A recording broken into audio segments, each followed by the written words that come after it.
வணக்கம். செய்திகள் வாசிப்பது சரவணா. ஊராட்சி மன்ற தலைவர், துணைத் தலைவர் ஊரிலேயே இருப்பதில்லை. வளர்ச்சி பணிகள் பாதிக்கப்படுகிறது. ராமாலையில் நடைபெற்ற சிறப்பு கிராம சபை கூட்டத்தில் பொதுமக்கள் வாக்குவாதம்.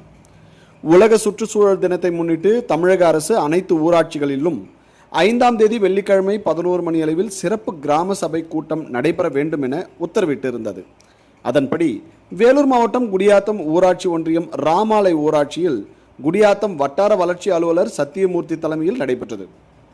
கூட்டத்தில் கலந்து கொண்ட ஊராட்சியை சேர்ந்த மக்கள் ஊராட்சி மன்ற தலைவர் KP சுப்பிரமணி அவர்களும் ஊராட்சி மன்ற துணைத் தலைவர் ஜெயபால் அவர்களும் எப்பொழுதும் ஊரிலேயே இருப்பதில்லை, 6 மாதத்திற்கு ஒரு முறை வந்தாலும் ஊராட்சி மன்றத்திற்கு வருவது கிடையாது, இதனால் ஊராட்சியின் வளர்ச்சி பணிகள் பாதிக்கப்படுகின்றன, எந்த ஒரு அடிப்படை பணிகளும் நடைபெறவில்லை, ஊராட்சி மன்ற செயலாளர் அவர்களும் பொதுமக்களுக்கு முறையான பதில் அளிக்காமல் அலட்சியமாக இருக்கிறார் என கூறி பொதுமக்கள் அவர்களிடத்தில் வாக்குவாதத்தில் ஈடுபட்டனர்.